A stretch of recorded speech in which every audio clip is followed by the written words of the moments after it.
Olá, esta é mais uma aula para os alunos que estão interessados nos temas dos dois vestibulinhos aí, né? O vestibulinho da ETEC e o Enem 2022. Nós continuaremos com o tema de funções. Hoje falaremos de função exponencial. Antes de começar a aula, eu gostaria que você curtisse, se inscrevesse no canal, caso não seja inscrito, compartilhasse o vídeo para que esse conteúdo chegue ao maior número de pessoas possíveis, tá? Hoje nós vamos fazer mais questões voltadas para o Enem, tá? Porque obviamente o Enem tem mais habilidades de matemática exigidas do que no vestibulinho da ETEC. E também nós temos aí um mês e pouco para a avaliação aí do Enem, né? Que o Enem geralmente é no segundo dia, tá? No segundo dia, e está previsto para 20 de novembro, tá? No caso de matemática, né? Bom, vamos dar uma revisada aqui basicona mesmo, né? Igual a gente está fazendo nas outras videoaulas. Então, o que é uma função exponencial, tá? Na forma geral, ela é apresentada assim, dessa maneira, né? Y igual a elevado a x. Então a gente percebe, comparando com as outras, que a letra agora, o valor, o variável, né? O valor que vai alterando de acordo com o que a gente está estudando, né? A letra está no expoente, tá vendo? O x está no expoente, né? Que o número que está em cima ali na base da potência nós chamamos de expoente, não é? E aí nós temos o que é conhecido como uma função exponencial. Agora a letra pode ser x, y, t, h, ela estará no expoente e não como as outras que nós estudamos, tá? Aí é já a característica da função exponencial. E o gráfico também é uma curva, mas ela é um pouquinho diferente da curva que a gente viu da função do segundo grau, que é a parábola, né?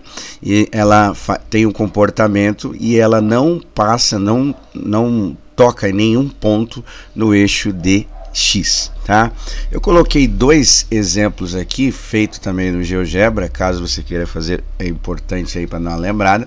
Então eu coloquei aqui, ó, esse gráfico y igual a 2 elevado a x, tá?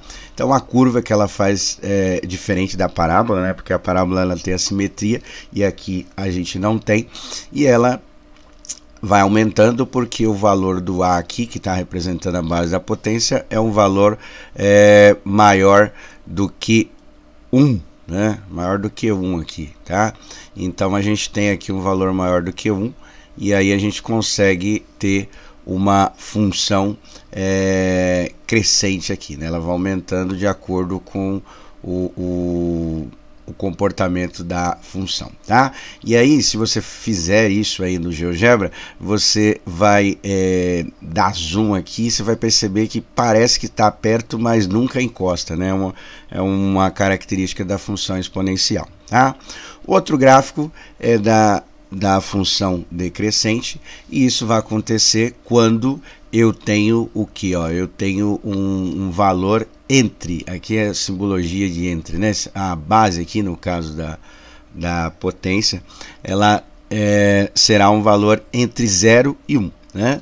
Então assim, 1 dividido para 2 dá 0,5, pensando no decimal, né? Que é meio. E aí a gente vai perceber que o comportamento dela aqui é decrescente, ela vai diminuir, né, essa curva, e a mesma característica, né? Aqui eu coloquei só um pedaço, mas se você der algum zoom, alguma coisa, você vai perceber que ela nunca encosta no eixo de x, tá? Bom, revisado isso, né, como a gente está falando de função exponencial, assim como o próximo tema que nós vamos ver também na próxima aula, que é a parte de logaritmo, nós precisamos ter uma boa, né, compreensão das potências, tá? E aí eu vou dar uma lembrada aqui na parte dos expoentes negativos, como calcular a potência dos expoentes negativos. Peguei aqui algumas potências de 2, né? E aí a gente vai fazer o cálculo. 2 elevado a 3, que é 2 vezes 2 vezes 2, fizemos algumas vezes, é igual a 8. 2 ao quadrado é 4 e 2 elevado à primeira é o próprio 2, tá? O que a gente percebe aí que aqui eu fui diminuindo uma unidade no expoente, né? A gente percebe que a gente está sempre dividindo na metade quando a gente vai decrescendo aí as potências, né? Então, para achar as outras, que o objetivo é fazer com as negativas, né? Eu vou sempre dividindo na metade, ou seja, dividindo por 2, né? 2 dividido por 2 é igual a 1, tá? Então aqui a gente já tira também, né, caso não saiba, né, que o número elevado a zero sempre vai dar 1. Se a gente pegar qualquer potência e for diminuindo, né, de acordo com a característica dela, por exemplo, de 3, né? Eu vou pegando, diminuindo de 3 em 3. Quando eu chegar aqui no zero, eu vou encontrar sempre o 1, tá? Então aqui, todo número elevado a zero, a gente conclui que vai ser igual a 1. Agora, vamos para os expoentes negativos, tá? Então aqui, continuando, né? Abaixo aqui do zero seria 1. Então, para a primeira potência, o que ficaria aqui, né? Ficaria 1 dividido na metade, eu vou representar na forma de fração, ou seja, meio, né? Posso colocar assim, tá? E aí a gente pode reescrever, já para a gente já entender a propriedade aqui da potência, a gente pode reescrever isso aqui como 1, sendo 2 elevado à primeira, né? 2 elevado à primeira é o próprio 2. Eu já explico por que vocês vão entender quando a gente fazer as próximas, tá? Agora, aqui eu vou pegar o meio e dividir na metade. Aqui a gente vai ter que ter a habilidade de trabalhar com divisão de fração, tá? Porque aqui é meio e eu vou ter que dividir na metade, dividir por 2, tá? Então aqui seria o que a gente estudou em algumas aulas anteriores, divisões de fração, né? Divide o primeiro com o primeiro, o segundo com o segundo, lembrando que aqui é 1, né? Quando não temos denominador. Como não dá para fazer a divisão direta, então a gente vai usar a propriedade de multiplicar pelo inverso, que é a mesma coisa que dividir. Então vai ficar 1 sobre 2 vezes o contrário de 2, né? De 2 sobre 1 é 1 sobre 2. Multiplicando, né, o primeiro com o primeiro e o segundo com o segundo, a gente vai encontrar 1 vezes 1 igual a 1 e 2 vezes 2 é igual a 4. Reescrevendo aqui em forma de potência, só para a gente poder observar aqui, nós vamos encontrar 1 sobre 2 elevado a 2. 2 vezes 2 é igual a 4, tá? E o último que nós vamos fazer aí, para a gente já concluir, já perceber a relação, né? 2 elevado a menos 2 dá 1/4, então vou ter que dividir novamente na metade. Então vai ficar 1 sobre 4, dividido por 2, divisão de fração igual a de cima que a gente já fez, né? Então vou copiar a primeira, que é 1/4, certo? E multiplicar pelo inverso da segunda, que é o mesmo, o meio, né? Feito isso, 1 vezes 1 é igual a 1 e 4 vezes 2 é igual a 8, ou seja, 1/8, né? Escrevendo na forma de potência aqui, nós vamos ter o seguinte, nós vamos ter 1 sobre 2 elevado à terceira, tá? O que a gente conclui aqui com essas potências? Não vou fazer todas, obviamente que tem bastante, né? A gente percebe que tem uma relação das potências negativas aqui, não é? Então vamos tentar criar uma forma genérica aqui para não ter que ficar fazendo sempre a divisão de fração. Vou colocar a elevado a menos n, né? O a é a base e o n seria o expoente negativo. Com essas potências com expoente negativo, a gente percebe que tem o padrão. O primeiro padrão é o 1, não é? Todas elas têm o 1, que é aquela ideia do inverso, né? Do número que a gente estudou nas aulas de frações, tá? E aí a gente percebe o seguinte, ó, 2 elevado a menos 1, ficou esse 1 aí, que é o inverso, e ficou 2 elevado a primeira com expoente positivo, tá vendo? 2 elevado a menos 2, a gente tem o 1 também, e ficou 2 elevado à segunda com expoente positivo. E 2 elevado a menos 3, a mesma relação, ficou 1 e o expoente 2 elevado a 3 positivo. Ou seja, a gente vai fazer o seguinte, ó, a base aqui é A é A, né? 2 e 2. Então, continua sendo a base aqui na parte de baixo, no denominador dessa fração. Só que a única diferença que nós vamos ter é que nós temos o expoente positivo aqui nessa parte de baixo, né? Então, é o que a gente conhece como o inverso, né? Então, quando tiver expoente negativo, a gente não precisa ficar dividindo, não. A gente vai fazer desta maneira aqui. Vou pôr um exemplo numérico, eu acho que foi mais fácil. Então, 5 elevado a menos 2, certo? Como é que nós vamos fazer? Nós vamos colocar 1 primeiro, tá? Vou colocar 1. E aí esse expoente aqui a gente coloca no denominador como número positivo. Aí a gente consegue calcular. O 1 a gente copia, que não precisa fazer nada. E 5 elevado a 2, 5 vezes 5, que é igual a 25. Tá? Então, dessa maneira que a gente faz, aí a gente conclui essa ideia que nós vamos usar tanto nas funções exponenciais quanto na logarítmica, tá? Bom, agora nós vamos fazer 2 exercícios envolvendo o tema de função exponencial, todos os dois do Enem, tá? Enem 2020, enquanto um ser está vivo, a quantidade de carbono 14 nele existente não se altera. Quando ele morre, essa quantidade vai diminuindo. Sabe-se que meia-vida de carbono 14, que é a substância que a gente está falando, que é usada mesmo para medir a idade dos fósseis, né? É de 5.730 anos. Ou seja, num fóssil de um organismo que morreu há 5.730 anos, haverá metade do carbono 14, né? Que é a meia-vida que ele falou lá em cima, certo? Que existia quando ele estava vivo. Assim, cientistas e arqueólogos usam a seguinte fórmula para saber a idade de um fóssil encontrado. A fórmula que eles usam é essa daqui, ó, Q de T, né, que é uma função, tá? Q de 0 vezes 2 elevado a T sobre 5.730, tá? E o T é o tempo, certo? Medido em ano. O Q de T é a quantidade de carbono 14 que tem lá no ser vivo ou morto, né, depende da situação, no instante T. E o Q de 0 é a quantidade que é o inicial aí, tá? É a quantidade de carbono 14 no ser vivo correspondente, tá? Então aí tem essa relação que nós vamos usar. Aí está escrito o seguinte, a continuação do texto. Um grupo de arqueólogos, numa de suas expedições, encontrou 5 fósseis de espécies conhecidas e mediram a quantidade de carbono 14 neles existentes. A tabela tem os valores juntamente com a quantidade de carbono 14 nas referidas espécies. Está aí a tabela, depois nós vamos estudar na resolução. E aí ele quer saber o seguinte: o fóssil mais antigo encontrado nessa expedição foi, e aí nós vamos ter que calcular, né? Essas daqui são meio complicadas porque nós vamos ter que testar todas as alternativas, né? Bom, primeiro vou colocar a função aqui, a função exponencial.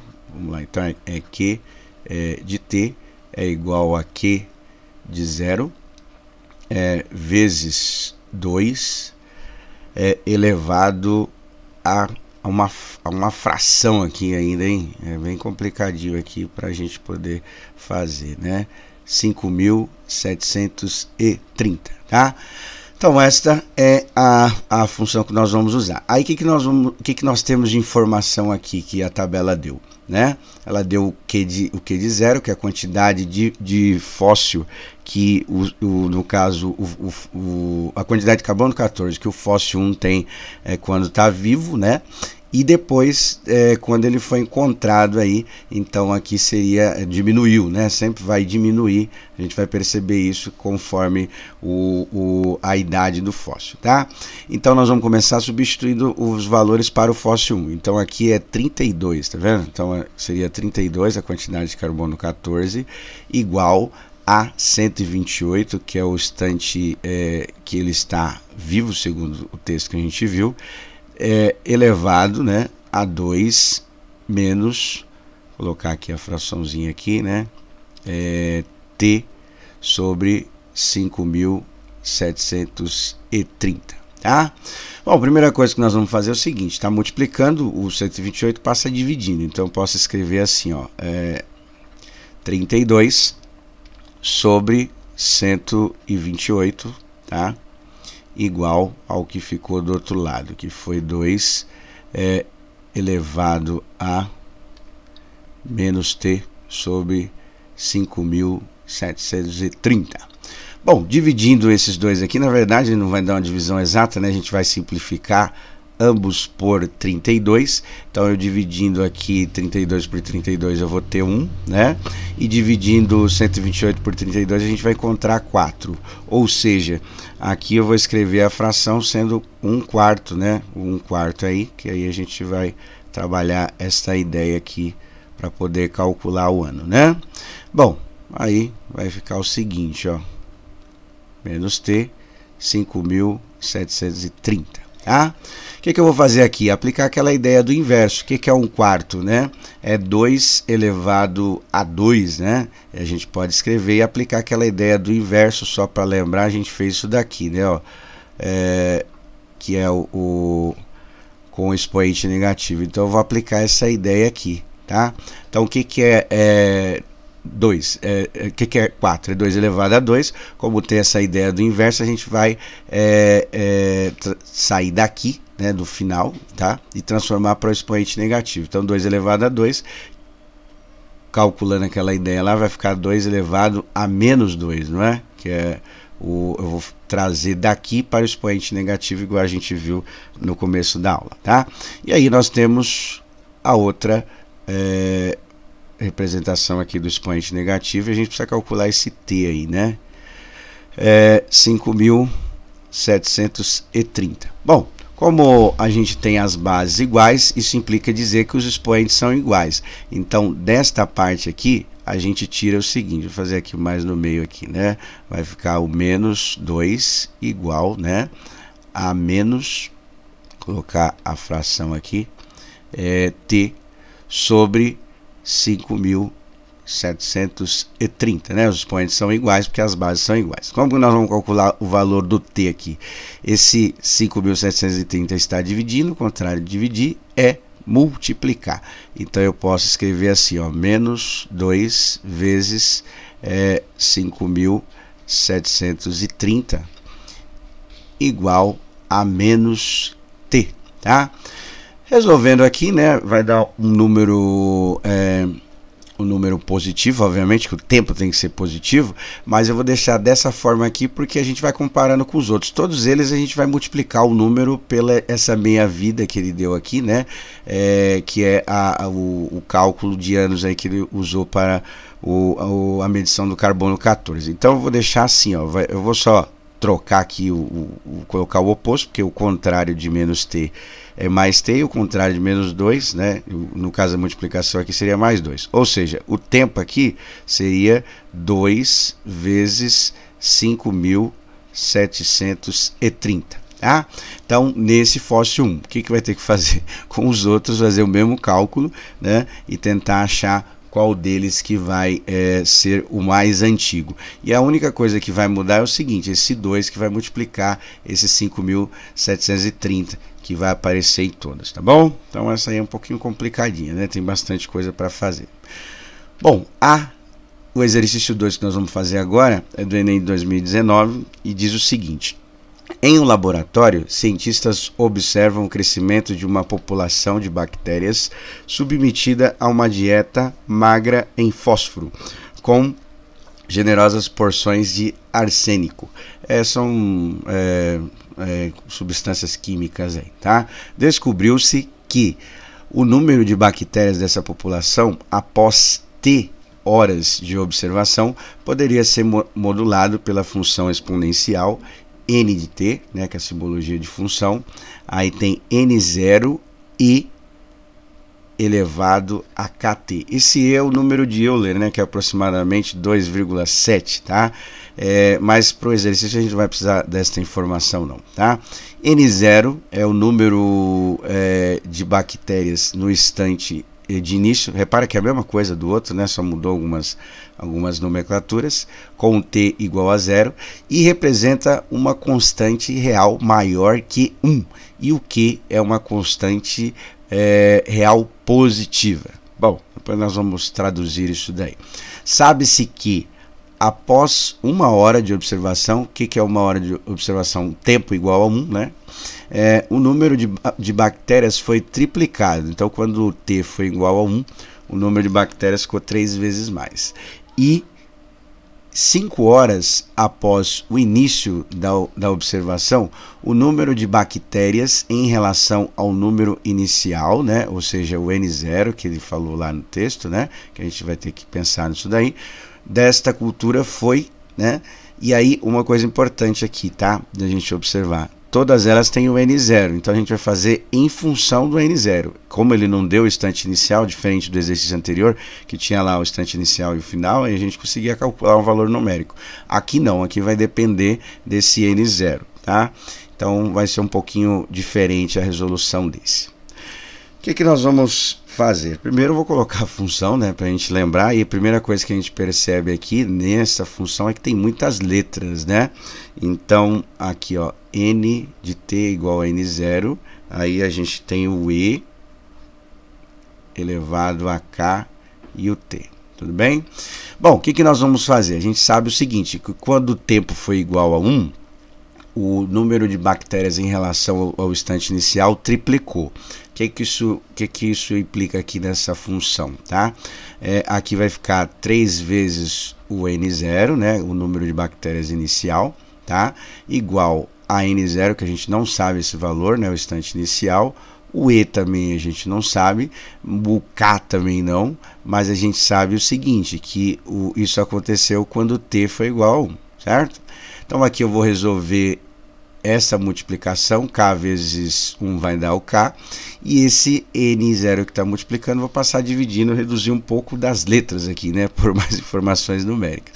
Então vamos lá, então vai ficar 3N0 sobre o N0 aqui, o instante inicial, certo? A única coisa que dá para fazer aqui é cancelar, né, esses dois valores porque são iguais, e aí eu vou fazer K vezes 1, vai dar o próprio K, então vai ficar E elevado a K. Daqui a gente conclui o seguinte, né, que 3 é igual a E elevado a K, ou seja, E elevado a K só pode ser igual a 3, tá?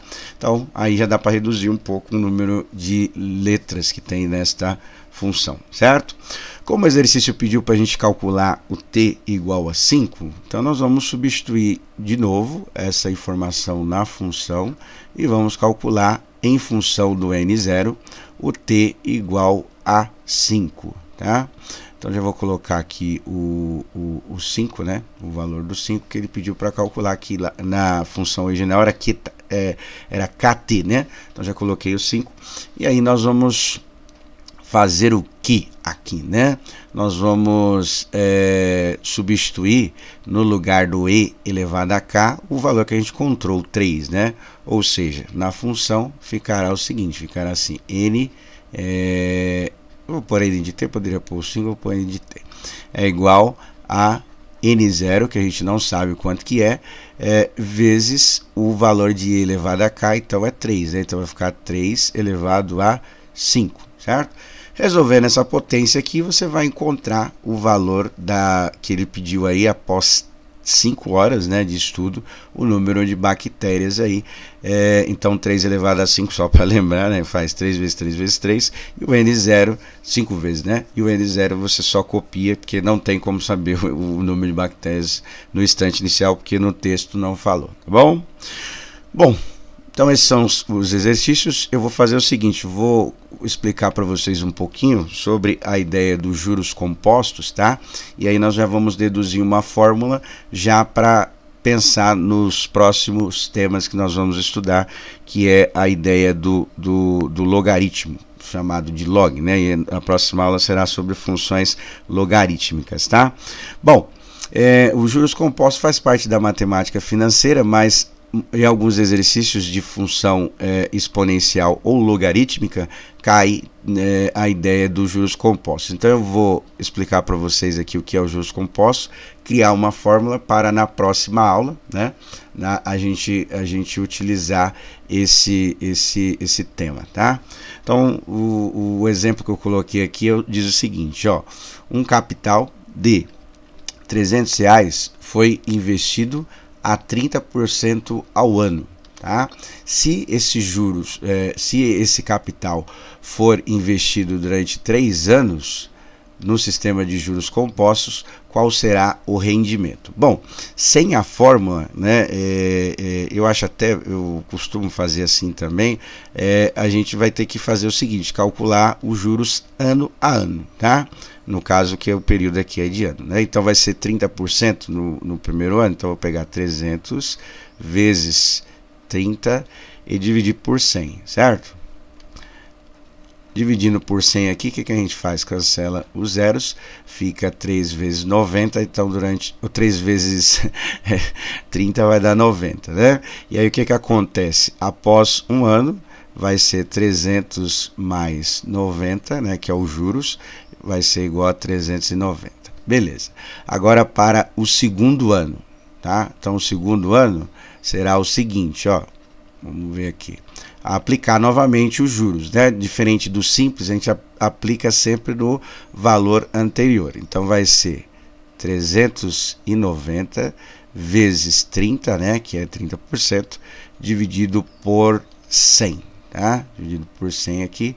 Vou cancelar os zeros aqui, aí vai ficar 39 vezes 3. 30 vezes 9 dá 90, 9 vezes 3, 27, então vai dar 90 mais 27, vai dar 117, né? 117 de juros. E aí vou fazer 390 mais 117, tá? Fazendo aqui a soma, vai dar 7, 10 vai 1, 507, tá? Depois do segundo ano de aplicação. E agora o terceiro ano, né? O terceiro ano de aplicação ficaria desta maneira, né? O 507, certo? Vezes 30, né? Que é 30% por período de tempo, né? Dividido por 100. Aqui no caso aqui só vai dar para simplificar um zero, né? E a gente vai fazer 507 vezes 3 e no final a gente divide por 10, tá? 500 vezes 3 dá 1.500, né? Então vai ficar 1.500 vezes 7 vezes 3 dá 21, né? Então vai ficar 1.521, certo? Somando tudo aí.